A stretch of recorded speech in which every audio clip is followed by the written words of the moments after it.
Salut, bienvenue à ton tuto de grammaire aujourd'hui. Alors, on va regarder la chronologie. So, welcome to your tuto today on la grammaire, grammar. So, we'll look at la chronologie, but actually what we're really looking at here is time markers, I suppose is a way of expressing it. It's like saying, when did the thing happen, or is the thing happening, or is the thing going to happen? And these are really useful for you to organize your speech and decide which tense to choose.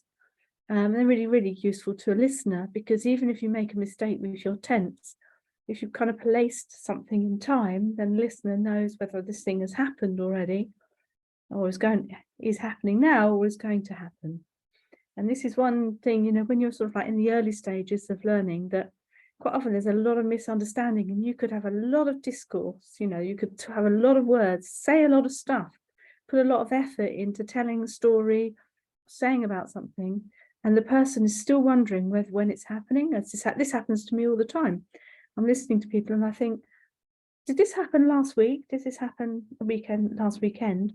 Or is this going to happen? And actually, when somebody's distracted to that degree, even myself, this is my, you know, my full-time occupation, isn't it? It's what I do all day long. But even when I'm distracted to that degree, I can't really listen properly to the content of what's being said, because I've got a massive question mark saying, well, when? And quite often, you know, the person finishes a great long effort of a discourse or telling a story, and then I say, did that happen, or is it going to happen? They're like, no, it's going to happen. But everything that was indicated by the tense, excuse me, made it seem like it had already happened. So that's why we need these time markers, because even if in the moment you get confused with your use of tense, you're going to give the listener a clear date, a clear moment in time when this thing happened. So let's have a look at chronology then, in relation to the present. So par rapport au présent. So this is the present right here in the middle, usefully indicated with a blue marker. And by the way, if you want to find this in your grammar book, because that's where it comes from, if I just scroll down here, you'll see it's page 200, page 200. If you want to refer back to it later or have it open while we're talking. So aujourd'hui is today. Now there's points in the day up there today. So you've got ce matin, cet après-midi, ce soir. Now, those could all be in the past or the present, couldn't they? So you could say, so aujourd'hui it's today, but ce matin, j'ai acheté un poisson. Yeah? Ce matin, je vais acheter un poisson. Yeah, so that tells me this is this morning, but by context, I'll know whether this is something that's going to happen imminently, if we're all currently in the morning, or whether it already happened. But tell me it's this morning, as opposed to le matin, which is every morning. Same for cet après-midi, so this afternoon, and ce soir, so this afternoon, this evening. Equally, we could talk about this week, something that's happening this week. Notice, by the way, that matin, après-midi, and soir are all masculine.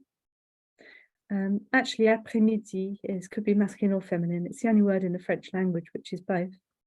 But semaine is feminine, yeah. So cette semaine, this week, and then ce mois-ci. And I think the ci is really helpful when you're saying that, because quite often people mix up the sound of mois, meaning month, with moi as in me. So ce mois-ci, this month, and then cette année. So for all of those, we could talk about those things in the present, in the past, or in the future, couldn't we? Depending on where we're standing in relation to those things. Now, if we then sort of like skip backwards, and it'd be interesting maybe for you to think about, where do you place the past in positioning in relation to yourself? I mean, I always go past like that, and future. That's how I position it. But you might have it to the left, to the right, up, down, you know. But it might be useful for you to think about where you do that, because we all position language in physical domain. Actually, we all do that. So if you can do that, that might help you to remind you to actually, where are you, and let the tense follow it. Might be useful. So we know it's yesterday when we hear hier. And then we've got all of those points of the day, haven't we? And then notice la semaine dernière. Dernière is an adjective that's describing week, so it goes after the semaine. So last week, that's feminine. Dernière, le mois dernier, masculine. L'année dernière, feminine. So all of that's going to be past, isn't it? And it's likely it's going to be passé composé because we're talking about specific times, but it could be imparfait as well. Okay. Now we're going back a little bit further into past. So avant-hier, so the day before yesterday. And then we've got all of those points of the day. And then notice la semaine d'avant. So la semaine dernière, la semaine d'avant. There's a D apostrophe there.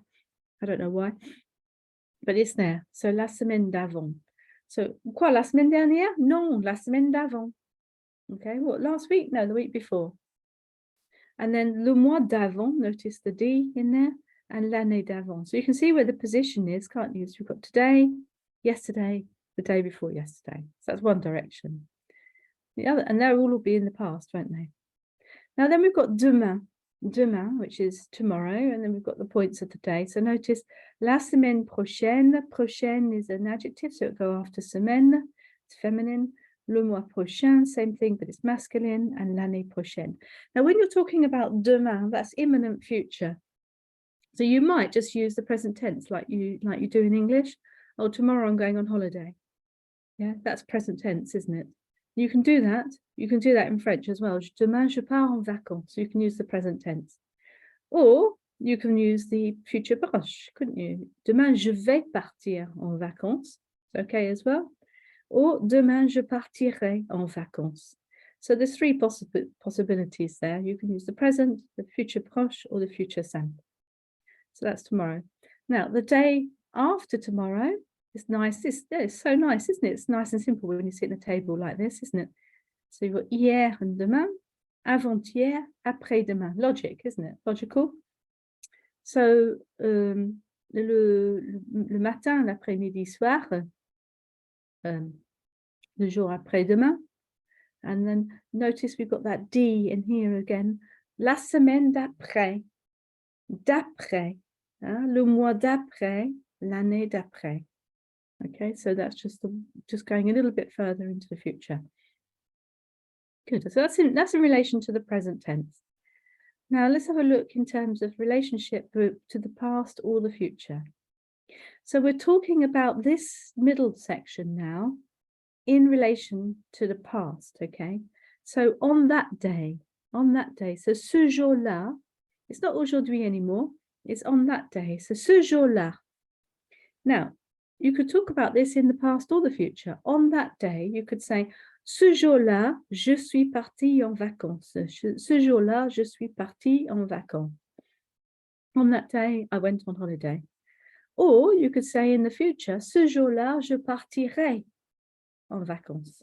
Yeah, you could have been talking about a date in the future, and then you'd say, well, on that day, I'll be leaving on holiday. You know? So you can use it for both. But notice that we've got the la there, which is with an accent over. It's not an article. So ce matin-là, that morning, cet après-midi-là, ce soir-là. And equally, then we're just the same format. Cette semaine-là, ce mois-là, I nearly said si, that would be this month.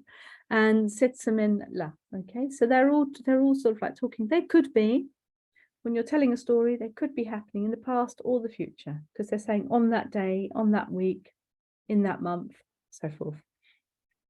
Now, if we go back into the past, this word, people forget this word a lot. Wonder how you could remember it. It's not the adjective, but you might say in your mind it's the adjective for old with the letters mixed round, and therefore it's the day before. I don't know how you would like to remember it, but it's a useful word because it means the day before. When you're telling a story, now that's quite useful, isn't it, to be able to say that. You can say le jour avant, mais le jour d'avant, but it's not really French, proper French, but you'd be understood. So la veille, EI, yeah, la veille. So the day before. So la veille de partir en vacances, je suis tombée malade. So the day before I was due to go on holiday, I fell ill, you know, something like that. And then, so that's the day before. Then we can go 2 jours avant, 3 jours avant, 4 jours avant, and then we'll probably be into une semaine. Okay. And then same sort of idea. So la semaine d'avant, oh, here we go. So it's the same idea, isn't it? So la semaine d'avant, j'avais décidé de partir en vacances. Now you notice that I actually used the plus que parfait there. The plus que parfait, you'll find it in your Becherel, is something where you're talking about something that happened in the past, but before the thing that you want to talk about in the past. So if I was telling you a story about me going on holiday, so la semaine dernière, je suis partie pour une semaine de vacances. La semaine d'avant, j'ai décidé d'y aller. J'avais décidé d'y aller. So it's sort of like I went on holiday last week and I actually decided about it. I had decided about it the week before. So that's what the plus que parfait does.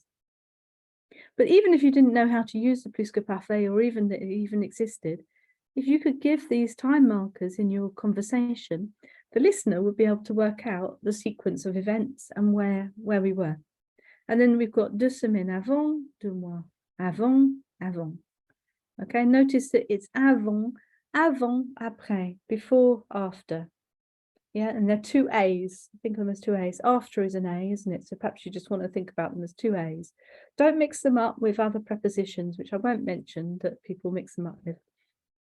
So that's the past.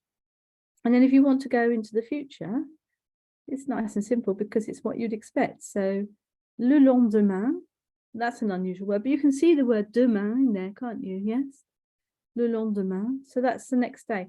So you're telling a story and you're saying, you know, I went on holiday on Thursday.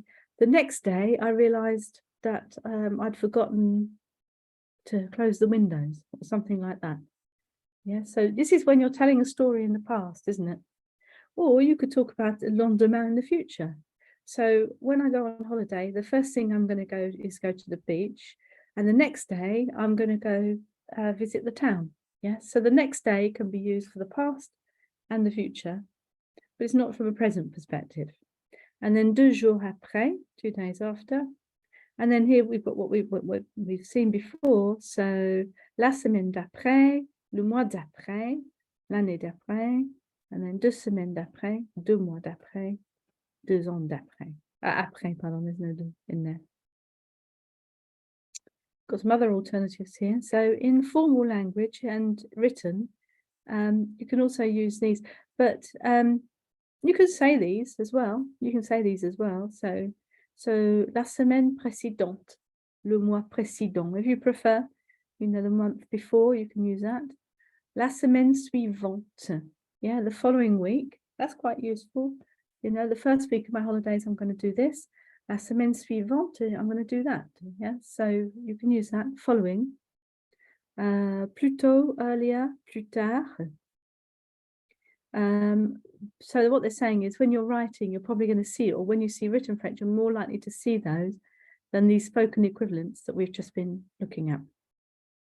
All right, so let's just go back and recap then. So this is really useful to get your head around, and maybe the way to get your head around it is you've got the table, so you've got it there as a reference, and then you actually try writing some sentences to see whether or not you have actually got these time markers positioned correctly for you.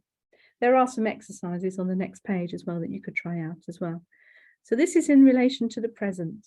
So, and we can use both here, we can use both the past, past, present and future. Here we can use the past, oh no, sorry, here we can use the past, present and future. Here we've got 3 options of future that we can use. And here we've got the 2 options probably of the past, which are going to be the passé composé and the imparfait. But even if you got mixed up with those tenses, if you knew when something happened and you could just be really confident of using these phrases, then your listener will know where you are, and then they can just ask you a question, a clarifying question. Ça s'est passé hier, hein? That would be the question. It happened yesterday. Oh, no, ça se passe demain. Oh, right, it's happening tomorrow. Yeah, so, but the person might say, oh, ça s'est passé hier. Oh, oui, oui, ça s'est passé hier matin. A bit more precision about when it happened. Okay, so they're really useful just for that, even if you're not confident of, when do I use this tense and how do I use that tense? So at any level, they're worth getting used to, getting confident with, and sort of like having at your fingertips when you're speaking. Bon, bah, merci beaucoup. J'espère que vous avez trouvé ça utile. Et puis, bah, je vais vous retrouver bientôt. Merci. Au revoir. Au revoir.